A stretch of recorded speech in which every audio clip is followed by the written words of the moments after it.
Vamos ficar em pé. Nós lemos hoje pela manhã, 1 Tessalonicenses 4, os versos 13 a 18. Nós vamos só fazer essa leitura e dar continuidade, mas agora em outros aspectos que envolvem aí esse evento tão impressionante, maravilhoso que aguardamos, que é o arrebatamento. Então, 1 Tessalonicenses capítulo 4, versos 13 até o verso 17, nós vamos ler, e depois vamos entrar já nos tópicos que vamos abordar nessa noite, que é a ressurreição na Bíblia e também sobre o corpo glorificado, que é a consequência natural após o arrebatamento. Então, abra sua Bíblia comigo em 1 Tessalonicenses capítulo 4, versos 13 a 17. Todos estão comigo? Posso ouvir um amém? Amém. Diz assim então as Sagradas Escrituras: Não quero, porém, irmãos, que sejais ignorantes acerca dos que já dormem, para que não vos entristeçais como os demais, que não têm esperança. Porque se cremos que Jesus morreu e ressuscitou, assim também aos que em Jesus dormem, Deus os tornará a trazer com Ele. Dizemos-vos, pois, isto pela palavra do Senhor, que nós, o que ficarmos vivos para a vinda do Senhor, não precederemos os que dormem. Porque o mesmo Senhor descerá do céu com alarido e com voz de arcanjo e com a trombeta de Deus, e os que morreram em Cristo ressuscitarão primeiro. Depois nós, os que ficarmos vivos, seremos arrebatados, juntamente com eles nas nuvens, a encontrar o Senhor nos ares, e assim estaremos sempre com o Senhor. Como nós vimos hoje pela manhã, o arrebatamento é esse encontro que teremos com o Senhor Jesus nos ares, entre as nuvens, por ocasião da vinda do Senhor para buscar a sua igreja. Só os salvos crentes da igreja participarão, enquanto que a segunda vinda, como eu disse pela manhã, todo olho o verá.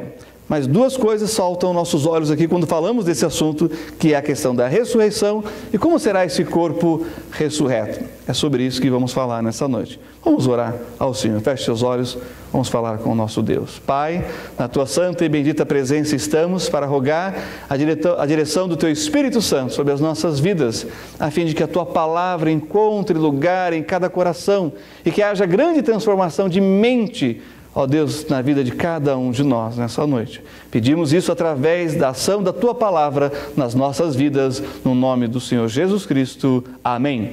Podem sentar, irmãos? Agora então nós temos aqui esse tópico que é muito importante, que faz parte desse quadro cronológico dos eventos que hão de acontecer, e nós vamos estar imprimindo esse gráfico para que você possa acompanhar, né? Além de estar em ordem cronológica, também está escrito as referências bíblicas acerca de cada tópico que nós vamos estar abordando nessa série de mensagens até concluirmos, tá bom? Então nós vamos falar hoje sobre o arrebatamento e o que então acontece quando nos encontramos com o Senhor Jesus Cristo. Os mortos ressuscitam e os vivos, com os mortos ressurretos, receberão um corpo glorificado. Vamos para o que a palavra de Deus diz acerca da ressurreição na Bíblia. Então, veremos dois casos no Antigo Testamento e um no Novo Testamento que fala sobre ressurreição. Abra sua Bíblia comigo agora, neste momento, em 1 Reis, capítulo 17, e nós vamos ler os versos 21 a 22. 1 Reis, capítulo 17, nós vamos ler os versos 21 e 22. Diz assim a palavra do Senhor, eu vou ler para os irmãos. Aqui fala da morte do filho de uma viúva. Esse é o contexto. E olha só o que diz o texto. Então, estendeu sobre o menino três vezes e clamou ao Senhor e disse: Ó Senhor meu Deus, rogo-te que a alma desse menino torne a entrar nele. Quem está falando é o profeta Elias. E o Senhor ouviu a voz de Elias e a alma do menino tornou a entrar nele e reviveu. Então percebam que a morte é justamente a saída da alma e do corpo, e a ressurreição é a alma voltando para o corpo. Agora vamos para o segundo livro de Reis, capítulo 4, versos 18 a 20. Acompanhe comigo agora a 2 Reis, capítulo 4, verso 18 a 20. Também temos aqui a morte agora de uma outra criança. Olha só, acompanhe comigo o que diz. E crescendo o filho, sucedeu que um dia saiu para ter com seu pai, que estava com os segadores, e disse a seu pai: ai, a minha cabeça, ai, a minha cabeça. Então disse a um moço: leva-o à sua mãe. E ele o tomou e o levou à sua mãe, e esteve sobre os seus joelhos até o meio-dia e morreu. Agora vamos ler os versos de 32 a 37, em que Eliseu, agora o outro profeta que substituiu Elias, vai então orar a favor da ressurreição nesse garoto. É muito interessante essas duas histórias eu coloquei aqui, porque ela é muito significativa na Bíblia. Quando Eliseu substituiu o profeta Elias, ele pediu porção dobrada do espírito de Elias. E Elias, o profeta, disse: se você me ver ascender ao céu, né, já expliquei, falei, uma ilustração do arrebatamento, Elias subindo vivo à presença do Senhor, então será concedido esse seu pedido.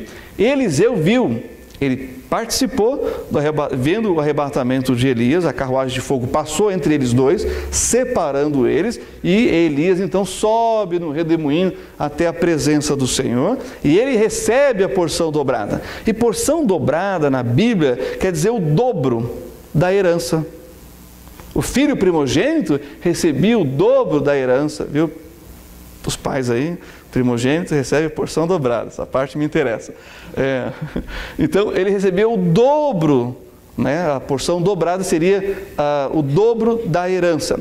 E Eliseu vai fazer duplicadamente todos os milagres de Elias, a ponto de que ele ressuscita essa criança, que nós já vamos ver, mas ele morre sem ressuscitar uma segunda pessoa, porque Elias ressuscitou um, Eliseu deveria ressuscitar duas pessoas. Ele morre, Eliseu, os seus ossos são sepultados, acontece uma guerra, os ossos de Eliseu são revirados, um morto é jogado dentro da sepultura, onde estão os ossos de Eliseu, o morto encosta nos ossos de Eliseu e ressuscita. Então é realmente um dos personagens mais fascinantes da Bíblia. E olha só essa experiência aqui dele como profeta de Deus, versos 32 a 37 agora, que diz: e chegando Eliseu àquela casa, eis que o menino jazia morto sobre a sua cama. Então entrou ele e fechou a porta sobre eles ambos e orou ao Senhor. E subiu à cama e deitou-se sobre o menino, e pondo a sua boca sobre a boca dele, e os seus olhos sobre os olhos dele, e as suas mãos sobre as mãos dele, se estendeu sobre ele, e a carne do menino aqueceu. E depois desceu e andou naquela casa de uma parte para outra, e tornou a subir, e se estendeu sobre ele. Então o menino espirrou 7 vezes e abriu os olhos. Então chamou a Gease e disse: chama esta sunamita. E chamou-a, e veio a ele, e disse ele: toma o teu filho. Entrou ela e se prostrou aos seus pés, e se inclinou à terra, e tomou o seu filho e saiu. Mais um exemplo de ressurreição. Agora vamos para o Novo Testamento, Evangelho de João. O Senhor Jesus também ressuscita o seu amigo, a quem amava, Lázaro. Vamos até lá? João capítulo 11, nós temos agora os versos de 40 a 45, que diz, acompanhe comigo: muitos, pois, verso 40, disse-lhe Jesus: não te hei dito que se creres, verás a glória de Deus? Tiraram, pois, a pedra de onde o defunto jazia, o túmulo na rocha, e Jesus, levantando os olhos para cima, disse: Pai, graças te dou por me haveres ouvido. Eu bem sei que sempre me ouves, mas eu disse isto por causa da multidão que está em redor, para que creiam que tu me enviaste. E tendo dito isto, clamou com grande voz: Lázaro, sai para fora. E o defunto saiu, vivo.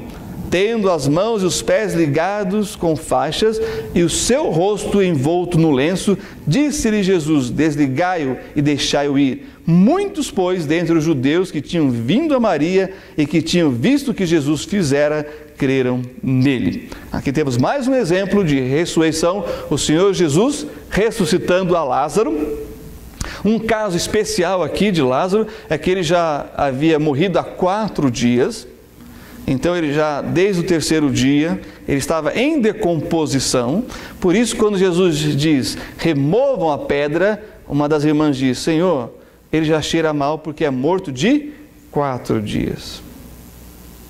Bom, o que tem em comum com essas pessoas, esses personagens que acabamos de ler, que foram ressuscitados? É que eles tornaram a morrer. Eles ressuscitaram, foram ressuscitados, mas voltaram a morrer. Tem um outro texto que eu quero ler para vocês, que é um divisor de águas, além de mais um outro texto na sequência que vamos ler, que está lá em Hebreus, capítulo 9, verso 27, que mostra para a gente que a Bíblia trata sobre ressurreição e nega a reencarnação. Reencarnação é uma doutrina que não tem respaldo na Bíblia. Aliás, o Senhor Jesus vai enfatizar isso e nós vamos ver mais para frente. Porém, esse versículo, assim como outros versículos que existem na Bíblia, mostra claramente que as pessoas não reencarnam. Elas vão experimentar a ressurreição e não a reencarnação. Acompanhe comigo Hebreus 9, 27, que diz: e como aos homens está ordenado morrerem, quantas vezes?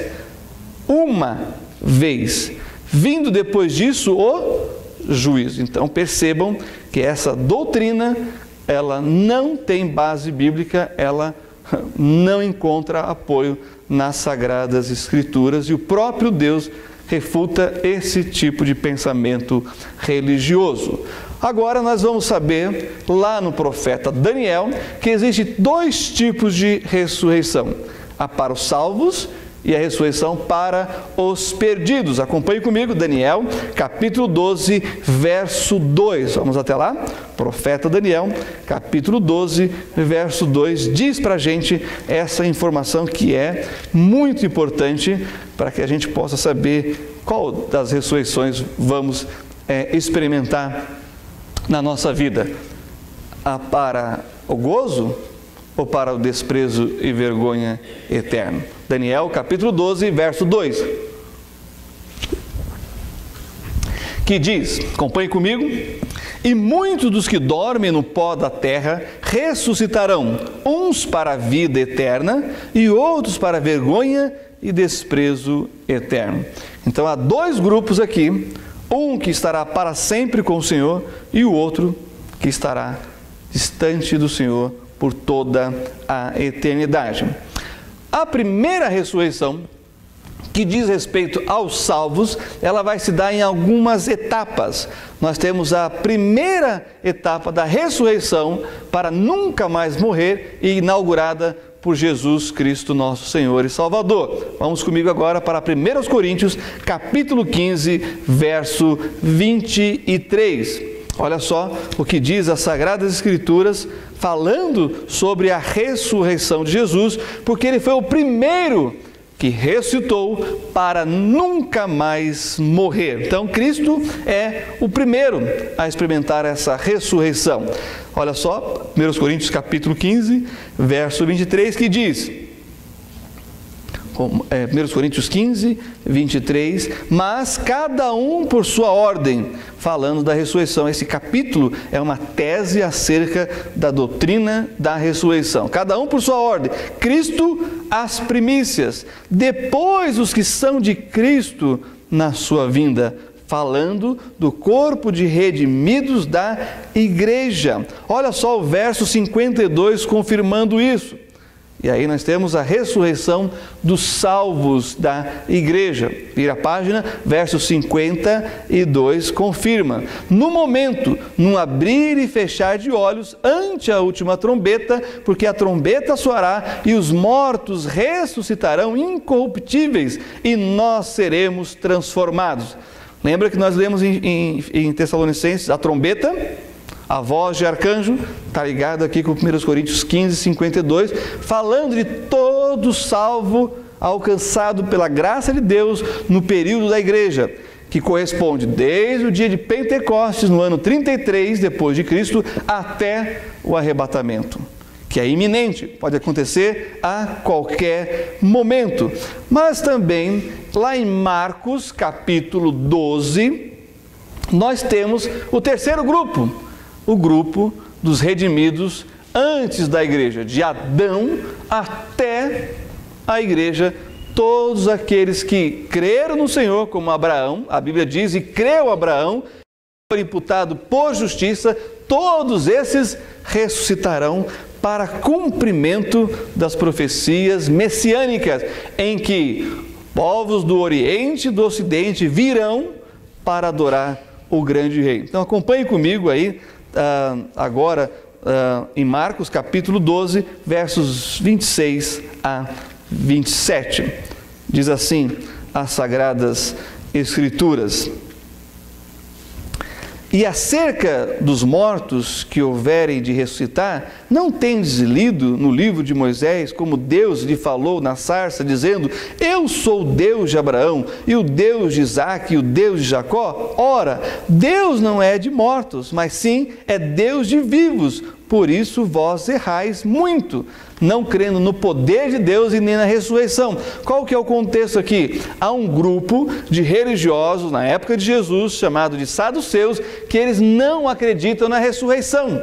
Eles até propõem uma história para Jesus, para tentar pegá-lo em alguma contradição. Eles dizem: olha, uma mulher casou com o primeiro marido morreu, casou-se com o segundo também morreu, o terceiro é a viúva negra, foi até o sétimo. Todos morreram. Se já que vai ter ressurreição, eles perguntam no contexto, quando a mulher também morreu por último, quando eles ressuscitar, quem vai ser o marido dela se os 7 foram casados com ela? Aí Jesus diz: errais por não conhecer as Escrituras, nem o poder de Deus, porque no céu ninguém se casa e nem se dá em casamento. Então, se você está solteiro, aproveita logo, case, porque esse é o seu tempo, esse é o seu momento, porque no céu não haverá casamento, segundo as palavras do Senhor Jesus Cristo. Bom, o segundo grupo fala sobre a ressurreição dos perdidos. Vamos para Apocalipse agora, capítulo 21, e nós vamos ler aí os versos de 11 a 15. Acompanhe comigo, Apocalipse, capítulo 21, versos de 11 a 15.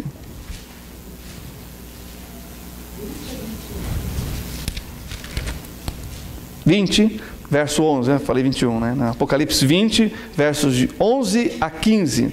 Acompanhe comigo que nós vamos encontrar aqui, que é muito significativo para a gente compreender a palavra do Senhor acerca desse assunto, e assim concluímos essa primeira parte.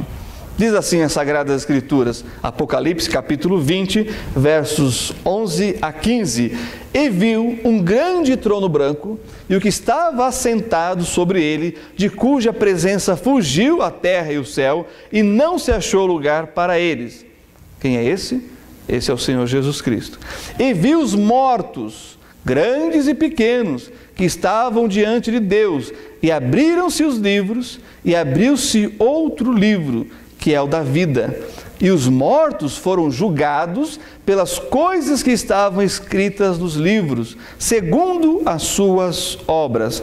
Então há livros que retratam, registram as obras de todo ser humano.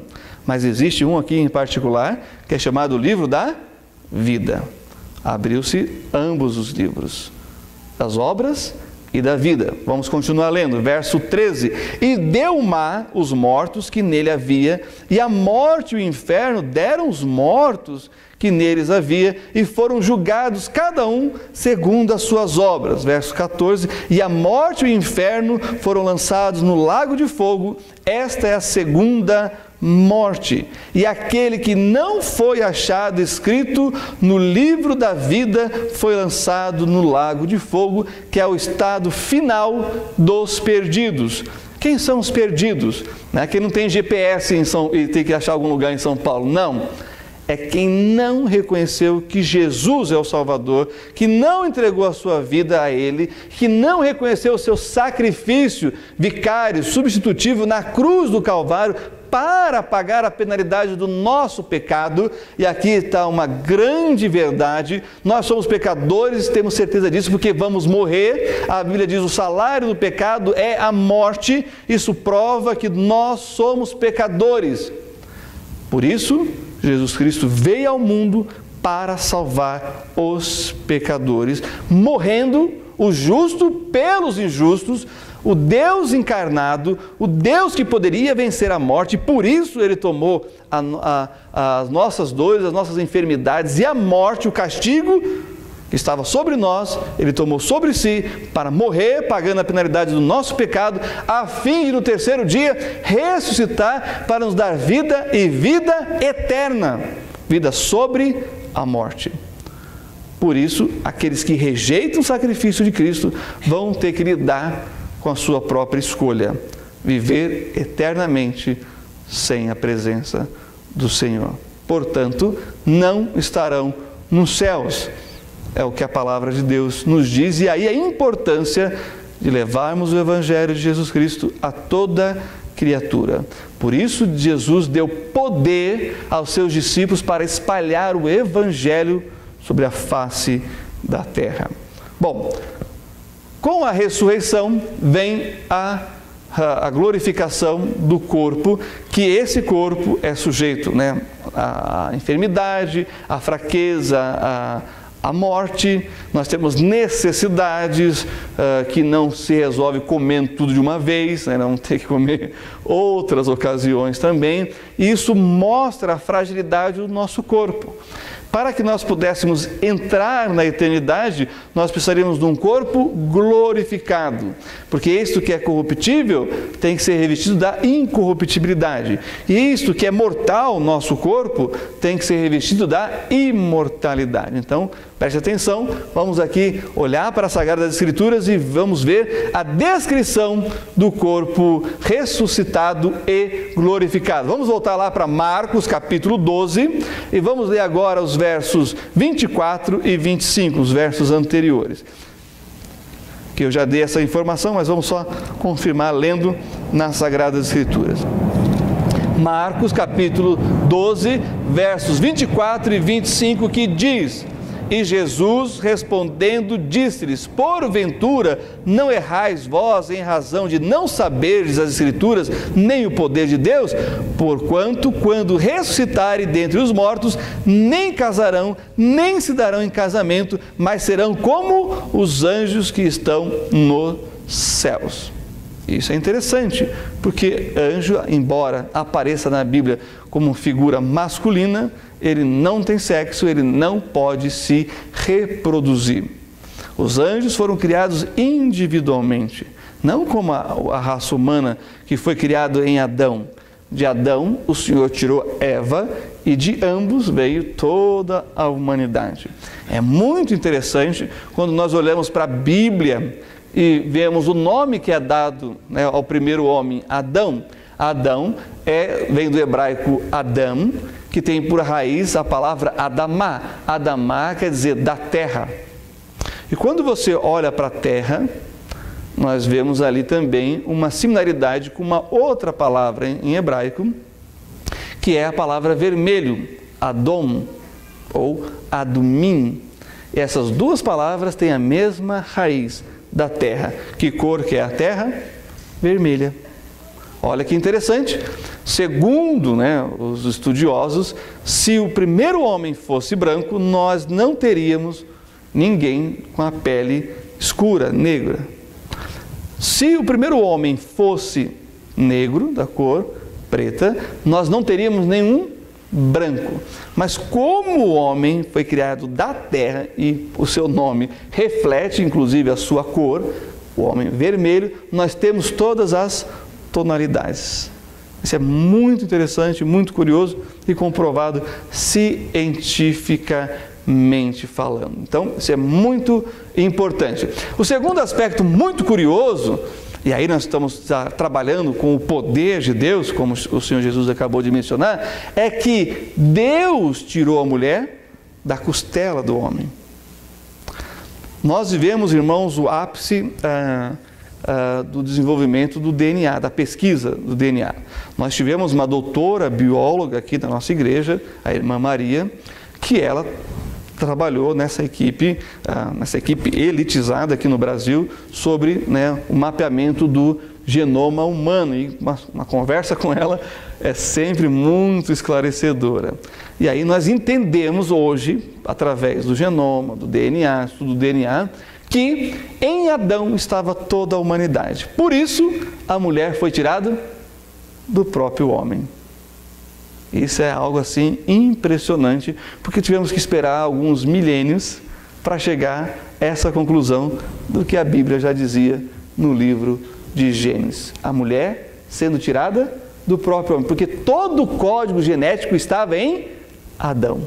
O código genético de toda a raça humana. Teologicamente falando, ele é chamado de cabeça, porque dele todos nós viemos. Agora existe uma nova divisão, dos descendentes de Cão, Sem e Jafé.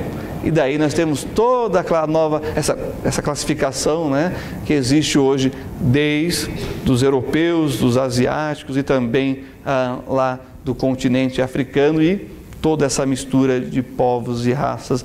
E quando a gente olha, olhando geograficamente, subindo ali do Japão, China, Mongólia, Rússia, atravessando no Estreito de Bering, descendo na América do Norte e América do Sul, a gente vê nitidamente um degradê de cores e fisionomias dos seres humanos. Então isso é muito significativo, porque está ali marcado em Gênesis 9, Gênesis 11, o repovoamento da raça humana na terra, e você vê os filhos de Noé se encaminhando para certas direções no globo. Muito bem, no próximo verso, lá em 1 Coríntios capítulo 15, 53, nós receberemos um corpo não mais sujeito à morte. Acompanhe comigo, vamos até lá, 1 Coríntios capítulo 15, verso 53, que diz assim a palavra do Senhor: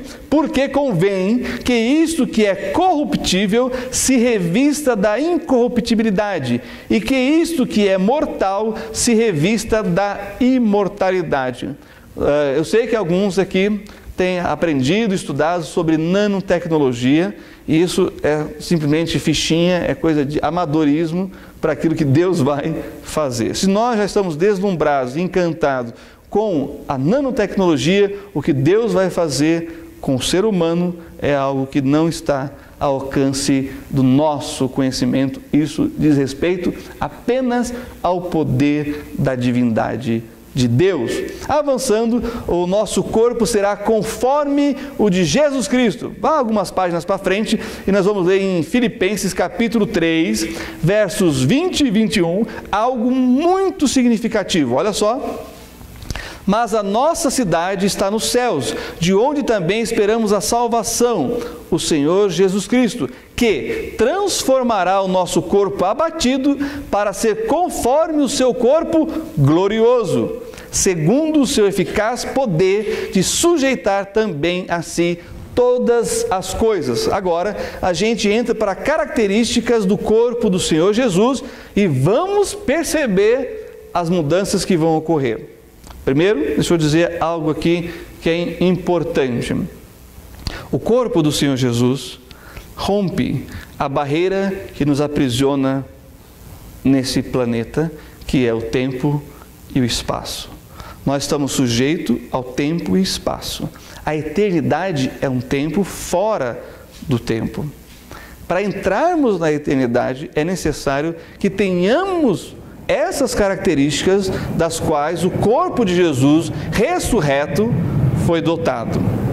É por isso que ele vai poder estar no lugar, desaparecer e estar em outro lugar, porque Ele vai romper isso que nos aprisiona aqui no planeta Terra. Pela manhã eu expliquei qual foi a primeira coisa que Deus criou.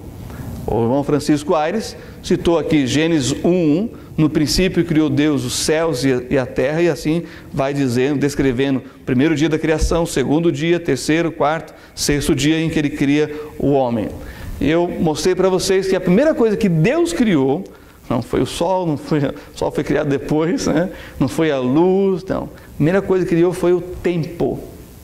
Para que tudo isso aqui existisse, era necessário uma interrupção na eternidade, para que essas coisas desse mundo físico em que nós estamos pudesse existir. É por isso que o versículo bíblico diz no princípio. O que é princípio? É uma determinada porção de tempo que se inicia. É por isso que nós estamos no ano 2014 depois de Cristo, porque Gênesis traz essa informação para a gente. No princípio criou Deus os céus e a terra. A eternidade é justamente o romper essa barreira do tempo e do espaço. Eu mencionei aqui aquele livro da Máquina do Tempo, né? A tentativa de viajar no tempo e voltar no passado ou para o futuro. Esse foi o último estudo não concluído de uma das mentes mais brilhantes da humanidade, Albert Einstein. Ele pesquisou isso o máximo que ele podia e ele não pôde concluir esse estudo, porque isso só vai acontecer quando ocorrer a consumação de todas as coisas, iniciando através do arrebatamento da igreja. Então agora o nosso foco é para Jesus glorificado. Abra comigo a sua Bíblia em Lucas capítulo 24 e nós vamos ter essas informações a partir de agora. E como o texto de Filipenses diz, assim como Ele é, com esse corpo glorificado, em que Ele pode atravessar a parede, Ele entra nos lugares sem bater na porta, é isso que Deus tem preparado para nós, aqueles que creem e que experimentarão ou o arrebatamento ou a ressurreição e que serão revestidos de um corpo glorificado semelhante ao corpo de Jesus Cristo, que é a maior prova física contundente daquilo que Deus promete desde os profetas até os dias de hoje. Então vamos lá, primeiro de carne e ossos, mas diferente daquilo que nós somos hoje. Lucas capítulo 24, verso 15, que diz: aconteceu que, indo eles falando entre si e fazendo perguntas um ao outro, o mesmo Jesus se aproximou e ia com eles, os discípulos andando pelo caminho de Emaús, tristes, cabisbaixos, decepcionados, arrasados, pensando em largar tudo e desistir, porque o seu líder, aqueles que esperavam ser o Messias, havia morrido e já faziam 3 dias. Então Jesus se aproxima deles e olha o verso 39, a informação que nós temos: vede as minhas mãos e os meus pés, que sou eu mesmo, apalpai-me e vede, pois um espírito não tem carne nem ossos, como vedes que eu tenho. Essa carne, esse osso, é uma carne, um osso glorificado. É algo que vem da parte de Deus. Também o verso 40, e dizendo isto, mostrou-lhes as mãos e os pés em que estavam o quê? A marca dos cravos que traspassaram as suas mãos e os seus pés e o seu lado. Um corpo glorificado, mas reconhecível, que pode ser visível para o mundo material em que nós vivemos, com todos os sentidos. Acompanhe comigo agora o verso 17, que diz: e ele lhes disse, que palavras são essas que caminhando trocais entre vós, e por que estáis tristes? Então Jesus, com o corpo glorificado, pode se comunicar. Ele tem a capacidade dos sentidos, de falar, de ouvir, de sentir, de ver, de tocar. E o verso 18 diz: e respondendo um cujo nome era Cleopas, disse-lhe: és tu só peregrino em Jerusalém e não sabes as coisas que nela tenha sucedido nestes dias?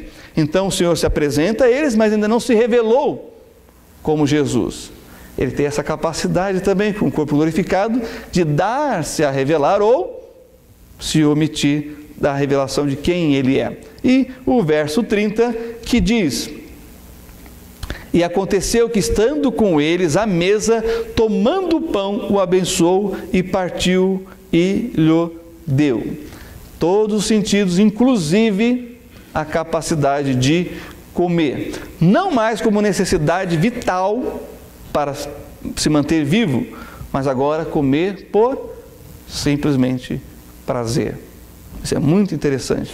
Também nós temos aí com as capacidades de pensar, querer e sentir, dos versos 19 a 27, vários aspectos desses diálogos vão acontecendo, mostrando essa capacidade refletiva, reflexiva, e de análise, e também de sentimento, e de poder expressar essas coisas inerentes ao ser humano. E aí nós temos no próximo slide um corpo transformado, incorruptível, imortal, não sujeito mais à lei da matéria. Acompanhe aí comigo o verso 31 e 36 que diz: porque se... 31, Lucas 24, 31, que diz: e disseram um para o outro, porventura não ardia em nós o nosso coração quando pelo caminho nos falava e quando nos abria as Escrituras? Então eles perceberam algo diferente no corpo de Jesus, um corpo glorificado. E o verso 36 que diz: e falando eles essas coisas, o mesmo Jesus se apresentou no meio deles e disse-lhes: paz seja convosco. Ele tinha se ausentado e agora ele aparece sem bater na porta, sem abrirem as portas, sem abrir os portões, e se coloca no meio dos seus discípulos. E como nós lemos lá em 1 Coríntios capítulo 15, 52, vamos ler os versos até os 55, mas antes, só para confirmar aqui, nós temos Atos capítulo 1, verso 9, Jesus ascendendo ao céu com um corpo glorificado, ou seja, a capacidade e o poder de voar.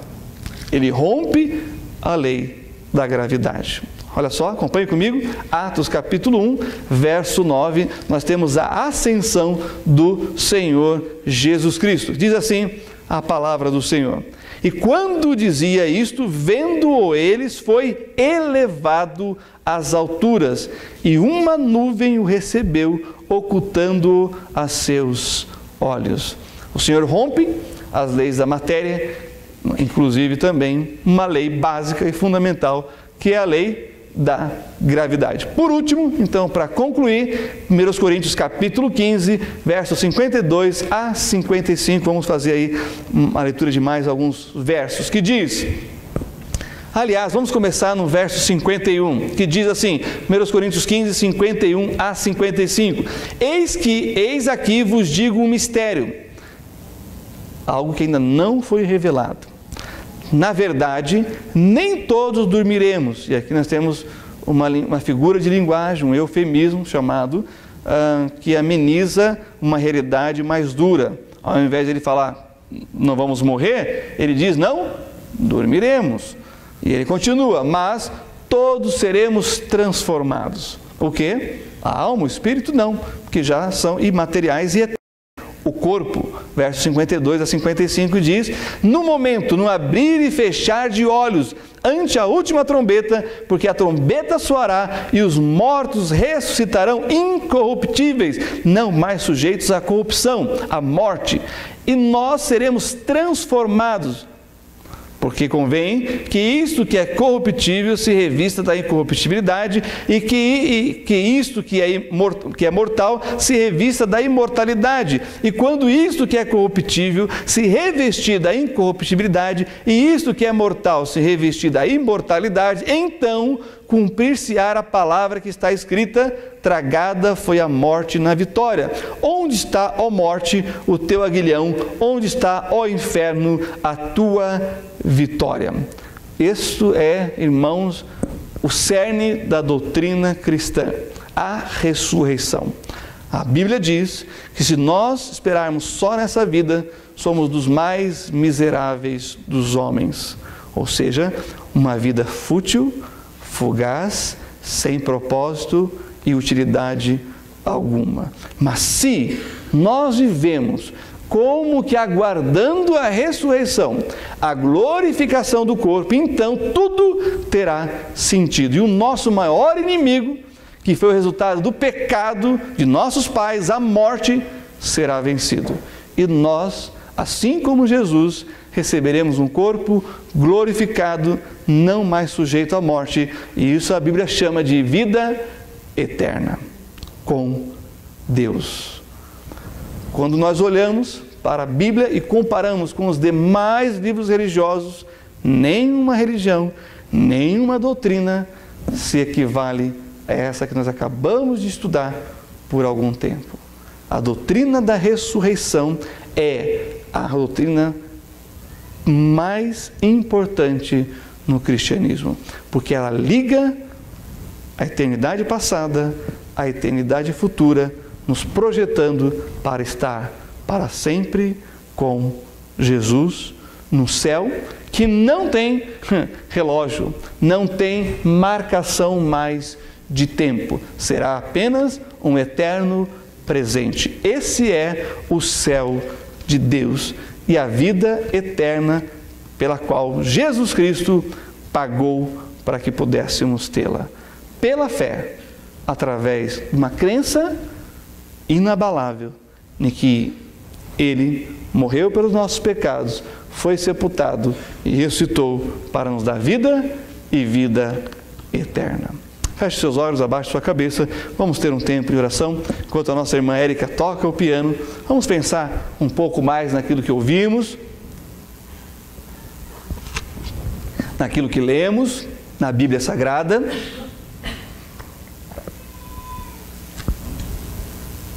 E quem sabe, tomar decisões importantes ainda essa noite. Pai, em nome do Senhor Jesus Cristo, quero te louvar por esse tempo na tua casa de oração, em que louvamos o teu nome, cantamos cânticos, hinos de louvor, de gratidão, expressão de amor que temos ao Senhor, porque o Senhor mesmo nos amou primeiro. Também, ó Deus, nos prostramos, nos ajoelhamos e buscamos a tua face através da oração, pois tu és um Deus vivo que nos ouve, que nos responde e que vem em nossa direção de forma graciosa, amorosa. E o Senhor tem todo o poder no céu e na terra, e o Senhor tem realizado grandes coisas, e o Senhor tem ainda preparado uma eternidade para cada um de nós. Te louvo, ó Pai, e te agradeço por tudo isso, e peço a Deus que possamos reconhecer o grande amor manifestado na cruz do Calvário, em que teu Filho Jesus Cristo morreu por cada um de nós. E se, ó Deus, há alguém aqui nessa noite que ainda não entregou a vida a Jesus Cristo, que possa fazer isso agora, pois esse é o tempo da salvação, é o que eu te peço, ó Deus, em nome do Senhor Jesus Cristo. Ainda com os olhos fechados, cabeças baixas, será que alguém no nosso meio que ainda não entregou a sua vida a Jesus Cristo e você quer fazer isso essa noite, ter a vida eterna através da sua fé, mesmo que seja pequenina a sua fé, se for na pessoa certa, ela fará toda a diferença. A pessoa certa é Jesus Cristo, que te amou ao ponto de morrer por você, ser sepultado, mas ressuscitar vencendo a morte ao terceiro dia, para nunca mais morrer. Quem crê nisso será salvo e terá a vida eterna que começa agora, já em Cristo Jesus. Ainda com os olhos fechados, cabeças baixas, será que alguém quer, com o gesto da fé, levantar a mão e dizer, com esse gesto, eu quero entregar a minha vida a Jesus? Alguém assim no nosso meio? Alguém assim? Apenas levante sua mão e nós vamos entender que você está entregando a sua vida a Jesus e vamos orar por você. Alguém assim no nosso meio? Alguém assim? Pai, o Senhor sabe, o Senhor conhece. Completa a tua obra bendita na vida de cada um. Alguém que quer entregar a vida a Jesus que ainda não fez? Alguém? Alguém? Agora eu quero orar por você, meu irmão e minha irmã, que você possa viver pela perspectiva da eternidade, que não acaba aqui. A morte apenas descortina para nós um tempo sem fim na presença do Senhor. E a grande pergunta é, então, como você tem vivido a sua vida? De forma negligente, displicente, irresponsável? Se é assim, pare e comece a olhar para Jesus, o autor e consumador da fé, e viva pelas coisas eternas, porque o mundo passa e com ele todas as coisas, mas aquele que faz a vontade de Deus permanece para sempre.